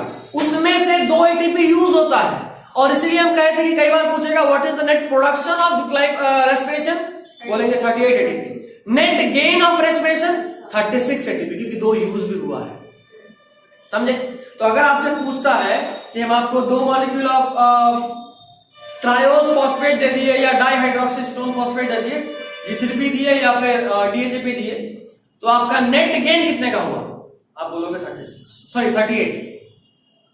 नेट गेन फायदा कितने का?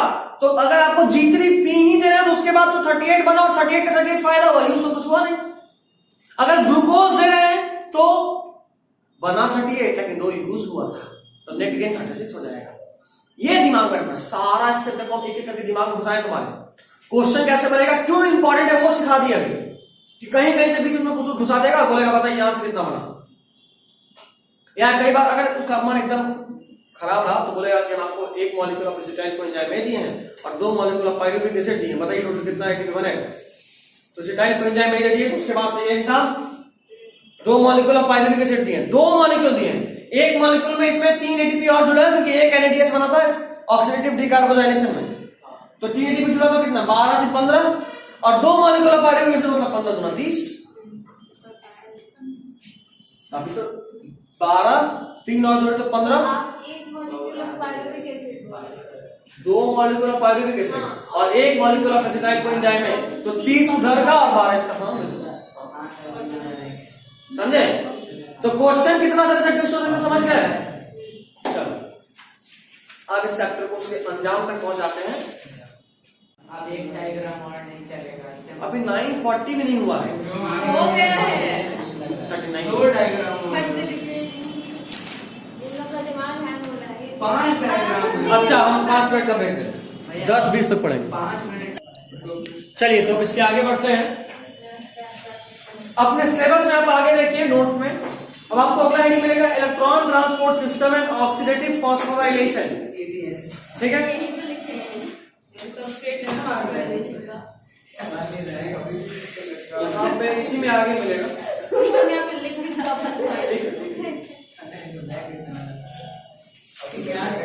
सुनना जरा। अबे तुम क्यों इलेक्ट्रॉन ट्रांसपोर्ट सिस्टम और ऑक्सीडेटिव फॉस्फोराइलेशन में वो करते क्या है उसको पहले समराइज करें फिर डिटेल में बताएंगे।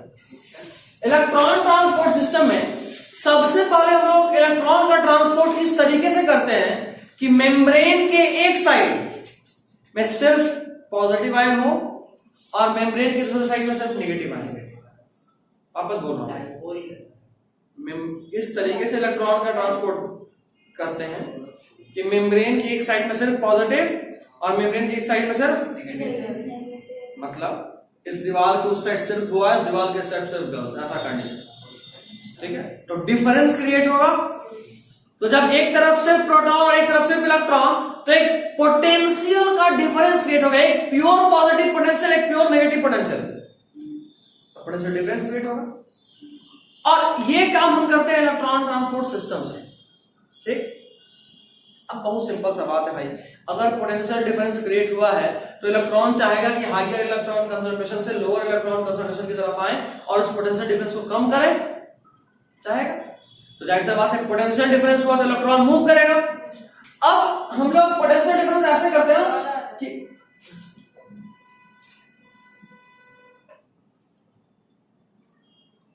हेलो, तो हम लोग कर क्या रहे थे, देखो इस तरफ एक चीज और इस तरफ दूसरा चीज, इस तरफ प्रोटॉन जा रहा है, इस तरफ इलेक्ट्रॉन जा रहा है, तो पोटेंशियल डिफरेंस की वजह से current positive to negative flow करेगा, लेकिन इलेक्ट्रॉन नेगेटिव टू पॉजिटिव। अब जाहिर सा बात है ये सब रास्ता बंद है, देखो यहां पे दिखा रहा है ना, ये वाला यही होता है, रास्ता बंद है और बीच बीच में यहां पे एक ओपन है ऐसे। तो अब तो इलेक्ट्रॉन के पास यही रास्ता है कि इधर से इधर जाए, ठीक है? यहां पे एंजाइम होता है एटीपेज। कौन एंजाइम होता है? एटीपेज। जब यहां से इलेक्ट्रॉन प्रोटॉन मूव कर रहा होता है तो वो एटीपेज एक्टिवेट हो जाता है और जो प्रोटॉन मूव कर उसको पकड़ा, एडीपी में मिलाया और एटीपी बना दिया, समझे? जो पी था वो एडीपी को लाया, पी में मिलाया और एटीपी बना दिया, समझे? तो यही कर रहे होते हैं। ये जो पोटेंशियल डिफरेंस होता है उसे इलेक्ट्रॉन फ्लो करता है, इलेक्ट्रॉन फ्लो करने से एनर्जी मिलता है, उस एनर्जी से जो एडीपी एक्टिवेट होता है और एटीपी एक्टिवेट होकर एडीपी को एटीपी में कन्वर्ट कर देता है। यही है पूरा रेस्पिरेशन, यहीं पे खत्म हो गया। अब इसी को जरा सा कहानी के फॉर्म में पढ़ लेते हैं कि कैसे कैसे क्या क्या हुआ, इलेक्ट्रॉन ट्रांसपोर्ट कैसे हुआ, फिर ये तो सिंपल है, एग्जैक्टली ऐसा ही है, बट इलेक्ट्रॉन ट्रांसपोर्ट का कुछ स्टेप्स है, कुछ प्रोसेस है, उसको देखते हैं। एक दिन में पूरा खत्म हो गया, लंबा है, उसमें भी इतना बात आज भी किए हैं। आज के पहले तो 2 पेज पढ़ाया था। ये देखो ना, The hydrogen ions and electrons removed from respiratory intermediates by dehydrogenation during glycolysis and TCA cycle are ultimately oxidized to water by molecular oxygen.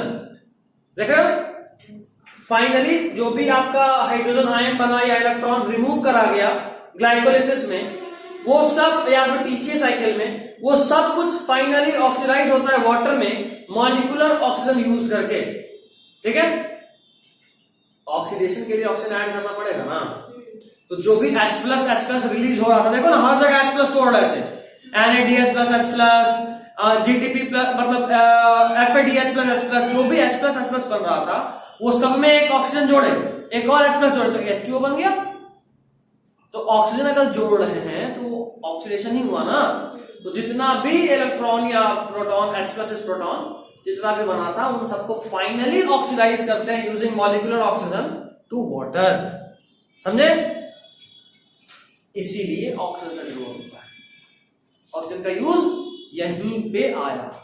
अगर ऑक्सीजन नहीं होगा तो वो सब H+ एक्यूमुलेट होता रहेगा और एक समय के बाद सारा H+ खत्म हो जाएगा, तो फिर हम कुछ नहीं कर सकते, रेस्पिरेशन बंद। रेस्पिरेशन कंटिन्यूड रहे इसके लिए ही जरूरी है कि आपके बॉडी में ऑक्सीजन आए। ऑक्सीजन ग्लूकोज को तोड़ा अभी तक कहीं पे भी नहीं, वो इसी में काम आता है। समझे? अगला point, however they do not directly react with oxygen, they reduce acceptor molecules like NAD+, FAD+ to NADH2 and FADH2 respectively. From these NADH2 or FADH2, these are passed along a chain of intermediate substrates, जिसको कि chain of electron acceptors and transfer molecule, जो कि ETS में पढ़ेंगे।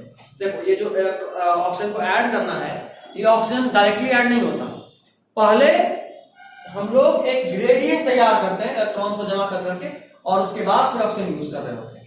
ठीक है, जो उसको ऐड करता है। आगे जब हम डायग्रामेटिकली पढ़ेंगे तो ये सारा बात समझ में आएगा। अभी बस वर्ड्स का मीनिंग समझते हैं, फिर फील कर लेंगे। ऐसे तो एक आइडिया तो नहीं दिया है क्या होता है, फिर फील करेंगे। The enzyme necessary for transfer of electrons are present in inner mitochondrial membrane in an ordered manner and also function in a specific sequence. The assembly of electron transport enzymes is called mitochondrial respiratory chain or the electron transport system, ETS. मिला?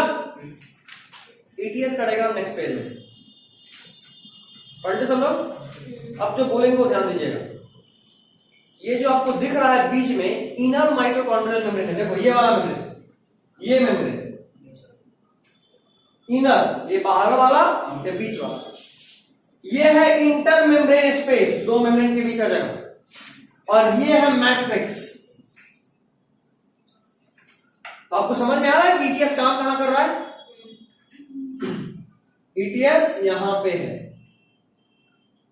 एक तरफ inner membrane space, ये हुआ तुम्हारा inner membrane. इस board भी देखो, ये रहा इंटर मेम्ब्रेनस स्पेस, ये रहा इनर मेम्ब्रेन, और ये रहा मैट्रिक्स। वही इसी को ये था, इसको ऐसे काटे और ऐसे लाके खड़ा कर दिया। जब ऐसे खड़ा कर तो बीच में मेम्ब्रेन, इधर इनर मैट्रिक्स और इधर मैट्रिक्स, मतलब इधर इनर मेम्ब्रेनस स्पेस और इधर मैट्रिक्स। देखो डायग्राम समझ में आ रहा होगा। और देखो हम साइड में इनर मेम्ब्रेनस स्पेस के बगल में आउटर मेम्ब्रेन लिख दिए हैं, ताकि समझ में आए कि ये आउटर होता है, बीच में ये स्पेस, फिर मेम्ब्रेन और फिर मैट्रिक्स। ठीक है, अब देखो आपको बहुत सारा इनर मेम्ब्रेन में दिख रहा होगा, FMN, FES, FES, UQ, UQH, CYTB, FES, UQ, UQH2, CYT, C1, CYT, C, CYT, A1, A3 मिला। सबका नाम बता रहे। FMN नहीं याद रखो। FES is iron sulfur complex, फिर UQ is ubiquinone, UQH is again ubiquinone, CYTB is cytochrome B, FES is iron sulfur complex, UQ is ubiquinone। नहीं मिला, इम्पोर्टेंट है, एक पेज पीछे आओ। कॉम्प्लेक्सेस ऑफ ETS मिला। ETS को टोटल 5 कॉम्प्लेक्स में बांटे हैं। ETS को टोटल 5 कॉम्प्लेक्स में बांटे हैं। पहला कॉम्प्लेक्स, और कॉम्प्लेक्स 1 इज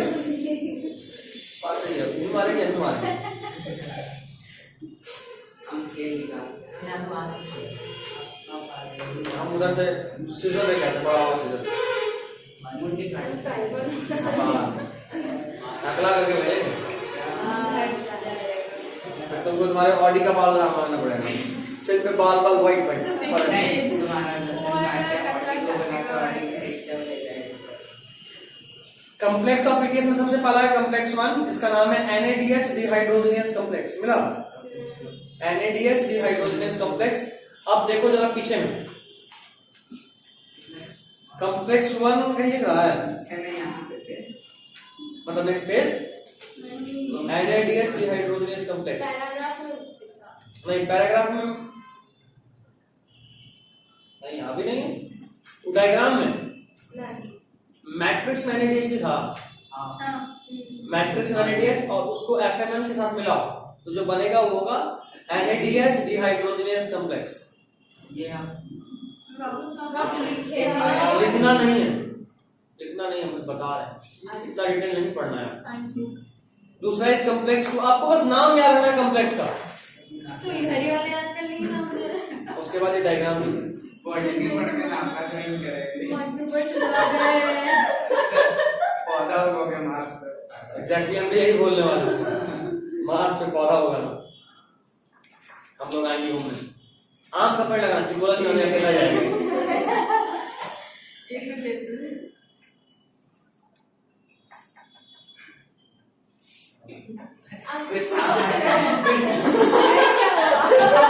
याद आया, अब सोचे हैं हाँ बिल्कुल सोचे, क्या हम दिखाए कि कुछ सोचे।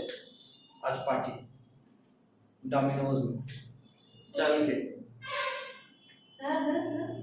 ठीक। अभी हेलो बेटा क्यों क्या है? अरे मेरे को पता है। बताएंगे क्लास खत्म है तो। अब थोड़ा डर लगता है। ऐसा आप दीजिएगा, ऐसा कि हम लोग बर्तन धोना क्यों? बताएंगे ये हुआ क्या? पर आदमी एक पिज्जा, कोई स्लाइसिंग नहीं। क्या बोल रहे हैं? अब ठीक है, अब ठीक है, अब चुप रहो। अब कुछ भी पढ़ाई आप। कुछ तो चुप, नो कमेंट्स। एकदम। कॉम्प्लेक्स 2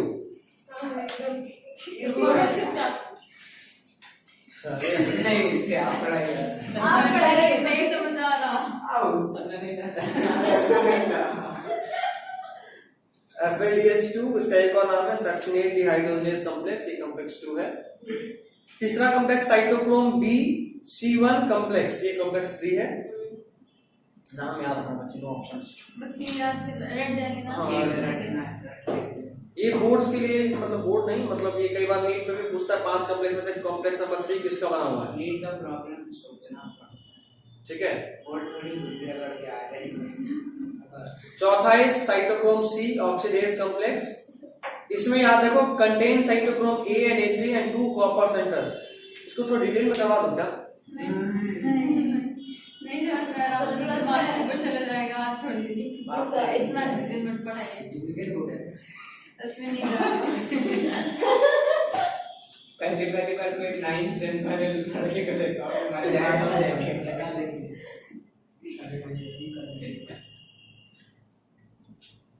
जाती हो गया इसके साथ। क्लास 9 में एमए में कितना करता पढ़ाएगा। हम पढ़े हाँ सही रूबी पढ़ेगी। हम झूठ मत बोले, तू बोली तो पढ़ेगी हम। तो मैं पहले तो बायो में डर रहे थे पहले तुम्हारे हम पढ़ेंगे। मुझे एडमिशन में खुद दिमाग में आया चैप्टर जैसा, लेकिन नाइन वाला एनिमल किंगडम बहुत बुरा एक्सपीरियंस था। अरे इतना देखो, बड़ा अच्छे से कुछ लोग पता था, टीचर बता रही दूसरे तो सब तरह से सब्जेक्ट का पढ़ेगा। चलो ठीक है, सुनो। जो पांचवा कॉम्प्लेक्स है उसका नाम है ATP सिंथेस कॉम्प्लेक्स। ठीक है, ये पांचों कॉम्प्लेक्स का नाम याद रखिएगा, नाम ही है, इसमें कुछ नहीं कर सकते, क्योंकि हम ऐसा है तो नहीं कि चला के दिखा रहे हैं साइटोक्रोम से इलेक्ट्रॉन निकला यहाँ पहुंच गया। नेक्स्ट चीज जो आपको जानना है, वहां पे दो नाम यूबिक्विनोन UQ एंड साइटोक्रोम C ये मोबाइल इलेक्ट्रॉन कैरियर मतलब ये मूव कर सकता है। ये इंपॉर्टेंट पॉइंट है, इसको मार्क कर लीजिएगा। Ubiquinone, UQ and cytochrome C are the mobile electron carriers of ETS। हो गया। और ये जो दोनों मोबाइल कैरियर है ये कॉम्प्लेक्स 3 और 4 के बीच में इलेक्ट्रॉन ट्रांसफर करता है। लास्ट लाइन, लास्ट पॉइंट देखो, act as mobile carrier for transfer of electrons between complex 3 and 4। ठीक है। अब सुनना, अब अगला पेज में आ जाओ, ये जो पैराग्राफ उसको पढ़ो, यहां से चीज सब कुछ क्लियर होना शुरू होगा। अभी तक जितना मुश्किल लग रहा था अब आसान होना शुरू होगा। देखो, when the electrons pass from one carrier to another via complex 1 to 4 in ETS, there is pumping of proton from matrix to inner membrane space। देखो यहाँ पे जो भी प्रोटॉन्स है, इधर जो भी प्रोटॉन्स है, उल्टा कर दिए हैं, प्रोटॉन मूव करता है, सॉरी आप इलेक्ट्रॉन का मूवमेंट दिखा रहे हैं। हाँ, हम न्यूटन डिफरेंस से रिलेट कर लिए थे, वो याद करने के लिए हम किए थे। एक्चुअल वाला चीज उल्टा होता है, क्योंकि हम एक बार एक चीज बोले भी, तुम लोग कोई नोटिस नहीं करे, अभी इनको दिमाग में आ रहा। लिखे कुछ और, लेकिन एक बार बोले थे कि जब यहाँ से गुजरता है तो उसको पकड़ता है, एडीपी में मिलाता है और एटीपी बना देता है। बोले थे इलेक्ट्रॉन कहीं एडीपी में मिलेगा तो एटीपी बनेगा, पी ही चाहिए ना, तभी तो एटीपी में मिलेगा। हाँ, जब यहाँ से पी गुजर रहा होता है उसको पकड़ता है और एडीपी में मिलाता है, फिर एटीपी में होता है। मैट्रिक्स में जो भी प्रोटॉन्स है, जब वो ईटीएस में कॉम्प्लेक्स 1 से 4 तक इलेक्ट्रॉन मूव कर रहा होता है, उसको ट्रांसफर किया जाता है इनर मेम्ब्रेनस स्पेस में। ठीक है, फिर से पढ़िएगा एक बार। When the electrons pass from one carrier to another via complex 1 to 4 in ETS, there is pumping of proton from matrix to inner membrane space। हो गया? ठीक है, यहाँ तक सब एक बार देख लो आपने, तो फिर कंफ्यूज नहीं होगा। इंपॉर्टेंट चैप्टर है, बार बार बोल रहा हूँ, कंफ्यूज नहीं होगा। ठीक है, हमको पता है इसको 4 बार पढ़ना है, हमको तभी याद हो जाएगा। इसके पहले वाला पार्ट तो याद करा दिया।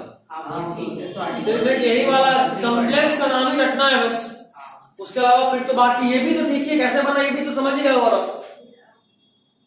Next is since mitochondrial membrane is impermeable to proton. अभी बताया था ना, इसको इधर से इधर जाना, लेकिन सारा रास्ता तो बंद है, ऐसा तो बंद है, सिर्फ एक यही रास्ता है।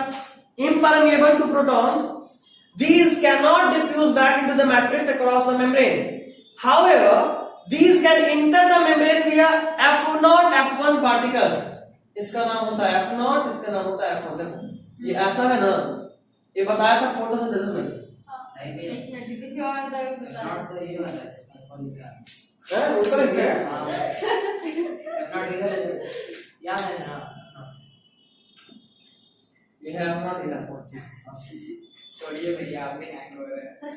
हैंग हो रहे तो समझ में आ रहा है, क्लास खत्म करना है, खत्म है। इसके बाद जो भी तुमको दिख रहा है वो हिसाब किताब हम पहले दे चुके हैं। देखो पढ़ के देखो एक बार,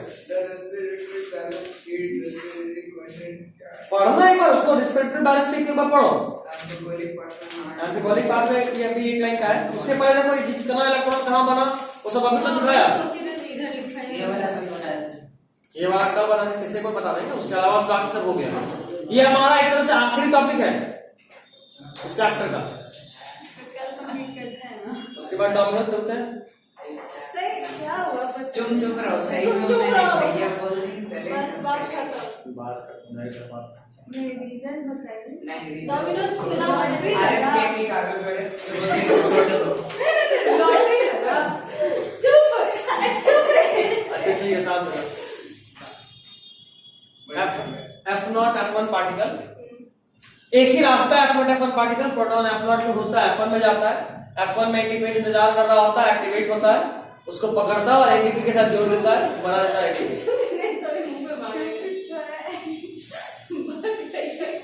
खुश है तो वही तो।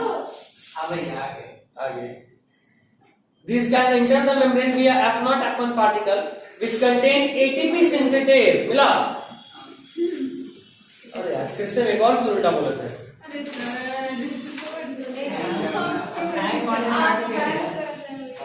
सिस्टम ये एटीपेज नहीं है, एटीपेज देखो एक जहां जुड़ता है वो तोड़ता है, इतना सिखाया था। याद आ रहा है? सेलुलोज को तोड़ना है, सेलुलेज।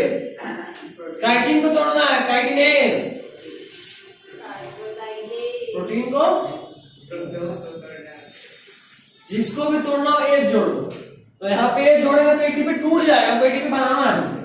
एटीपी सिंथेज,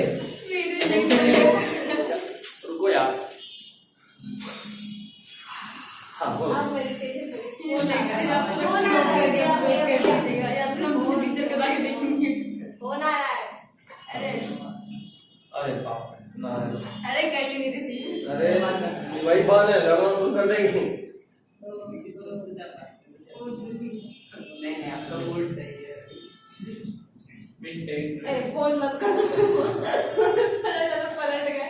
इसको कल पूछे थे 10th का रिजल्ट किसके किसके घर में आया, बताओ जरा, हिसाब लगाया जाए। बिहार उड़ा का रिजल्ट आया ना, अच्छा हाँ सोचे 2-4 लोग मिल जाए, फिर बताइए इसको मैसेज करके किसी का नहीं आया, दुखी हो गए। आप किसी को हमको पढ़ाएंगे? डर लगा। बिहार बोर्ड नहीं देखना पढ़ा। बिहार बोर्ड का। ये तो रिजल्ट नहीं लगाया। सर बिहार बोर्ड का क्वेश्चन कैसे लेके आई है? बिहार बोर्ड का रिजल्ट लगाया था प्रोफेसर, 3 बच्चे को पढ़ा के निकलने का रिजल्ट लगाया था। नहीं आप क्वेश्चन आप लाइक उन लोगों को क्वेश्चन पेपर तो होगा ना, बिल्कुल होगा। फोटो क्लिक करके भेजा देंगे, वो मत दीजिए पहले। चाहिए क्वेश्चन? हाँ चलिए ठीक है, हम हाथ कट जाएगा, ऐसे मत करो। याद रहता नहीं, भूल जाता है। हाँ हो गए रिटर्न। रिटर्न बहुत तक शांति। हमको भी मारा था इसके साइड में। आप नहीं ना देखे ए जंग लड़ रहे यार तुम लोग, दिमाग खराब कोई ज्यादा काम नहीं जाना। अंदर पढ़ाइए भैया। ये जो F0 F1 पार्टिकल है, इसके F1 वाले एंड में एटीपी सिंथेटेज एंजाइम होता है, और ये जो एटीपी सिंथेज है जो हम लिखे हैं, सिंथेज ही लिखे हैं, ये जो एटीपी सिंथेज है। अरे यार तुम लोग शांत रहो, डेविएट हो रहे हैं बार-बार, दिमाग में कुछ और चल रहा है। हाँ जो चल रहा है वो खुश वाला।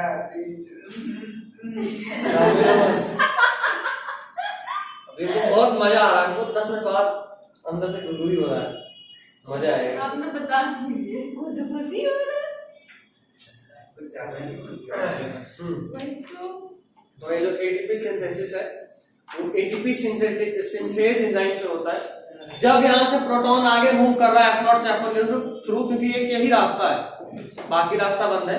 प्रोटॉन इनर मेम्ब्रेनल स्पेस से F0 होते हुए F1 में जाता है, और F1 में एटीपी सिंथेज एंजाइम है जो एक्टिवेट हो जाता है।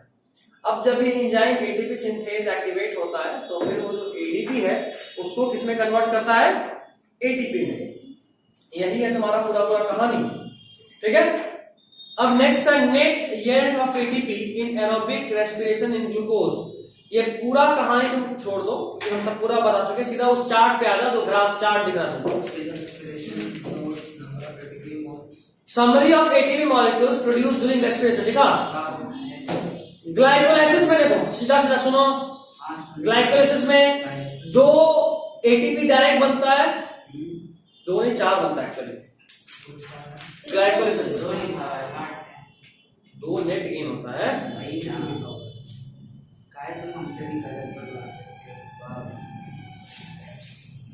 4 एटीपी बना, ठीक है। उसके अलावा 2 मॉलिक्यूल ऑफ NADH2 भी बना था, और हर मॉलिक्यूल ऑफ NADH2 ETS के बाद 3 एटीपी देता है, तो कितना हो गया? 6। अब पाइरुविक एसिड को एसिटाइल कोएंजाइम में कन्वर्ट करने में 2 NADH बना था, 2 NADH2 अभी बताए थे, 2 NADH2 से 2 एटीपी 6 एटीपी बना है ना, 2 × 3।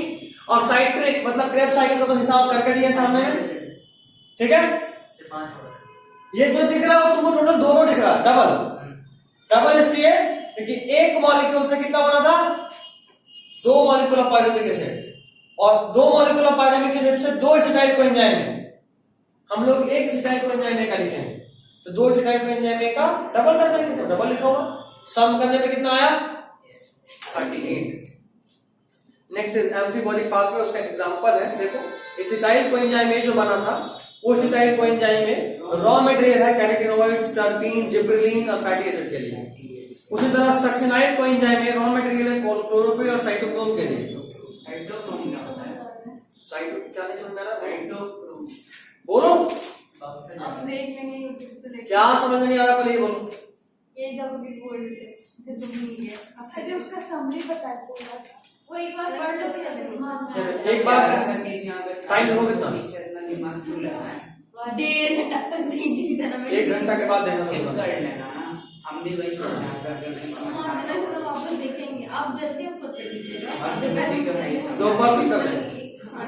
तो रात तक देखे रहेंगे। Next is alpha ketoglutaric acid, raw material for amino acid synthesis. ठीक है, उसी तरह लास्ट टॉपिक है रेस्पिरेटरी क्वोशेंट। रेस्पिरेटरी क्वोशेंट बोलता है कि किसी भी चीज को ब्रेक करने के लिए, चाहे वो कार्बोहाइड्रेट है, चाहे वो फैट है, चाहे वो प्रोटीन है या अमीनो एसिड है, उसको ब्रेक करने में कितना ऑक्सीजन लगा और कितना CO2 रिलीज हुआ, इसके रेशियो को रेस्पिरेटरी क्वोशेंट बोलते हैं। ठीक है, और उसका एक फॉर्मूला हम बगल में लिखे हैं, RQ is equal to CO2/O2। ऐसा क्या? क्या हुआ? ऐसा क्या? CO2/O2 लगता सुसा हो गया, मेरे दिमाग में क्या चल रहा है। क्या RQ इज इक्वल ऐसा क्या? RQ is equal to CO2/O2 CO2 थोड़ी चलेगा भैया, क्या उससे थोड़ी चलेगा। ज्यादा मिलाएगा तो जिंदगी भर याद रहेगा।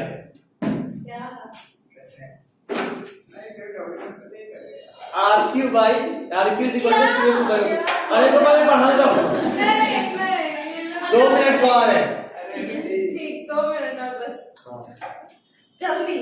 अलग अलग चीज का RQ अलग अलग आता है। देखो लिखा हुआ है, सुनो, कार्बोहाइड्रेट के लिए RQ कितना है? 1। याद रखना, ये याद रखना है। कार्बोहाइड्रेट के लिए RQ 1, फैट के लिए RQ लेस देन 1 मिला। माइनस में फैट 0.10 से फैट और प्रोटीन के लिए ना।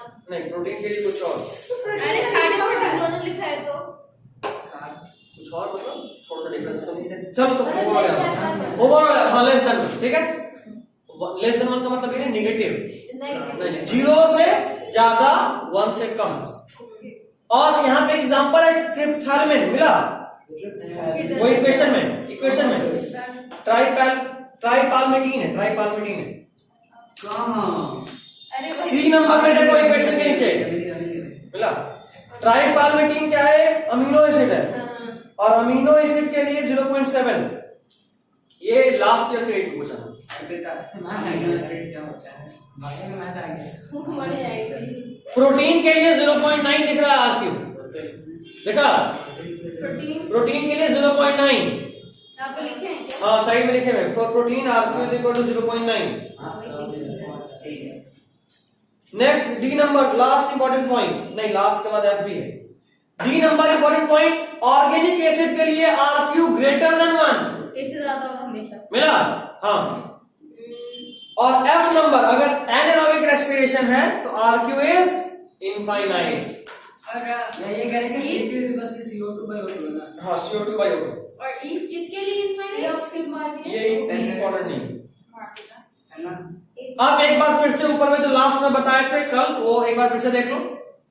देखो जो अमीनो एसिड है वो भी क्रेब्स साइकिल में इंटर करता है एनर्जी देने के लिए, लेकिन वो इंटर करता है पाइरुविक एसिड के फॉर्म में। अमीनो एसिड पहले पाइरुविक एसिड में ब्रेक होता है, फिर क्रेब्स साइकिल में इंटर करता है। फैट 2 तरीके से इंटर कर सकता है, या तो फैट ग्लिसरॉल से सीधा DHAP में कन्वर्ट हो जाए और पाइरुविक एसिड क्रेब्स साइकिल में इंटर करे, या फिर बीटा ऑक्सीडेशन ऑफ फैट के थ्रू हम लोग सीधा एसिटाइल कोएंजाइम A भी बना सकते हैं। कार्बोहाइड्रेट डिटेल में पढ़ेंगे, ठीक है। चलिए this is all for today. क्या होगा? अमन बताएगा। अमन दिल भारी हो गया बताने में? हाँ मैं ठीक है, फरहान बताएगा। नहीं भारी पत्थर नहीं पहाड़ रख के बताओ दिल पे। नहीं भारी है, बहुत ज्यादा लगी है। चलिए this is all for today, this is all for this chapter. अगले क्लास में will be beginning with digestion. इसी तरह बुलाएंगे, 2-2 घंटा पढ़ेंगे। हाँ ठीक है। हाँ रोज वक्त नींद खराब कर दीजिए। ये दिन में 11 खत्म हो जाएगा। ठीक है फिर कर दीजिए, सुकून से रहेंगे। खत्म हो जाएगा। मैं 3 घंटा पढ़ के 3 गुना 6 घंटा हो जाता ना भाई, 2 घंटा पढ़ेंगे। इसको भाई नहीं कराइएगा। तो पानी हो जाएगी। ठीक, भाई बोल रही दिस इज ऑल।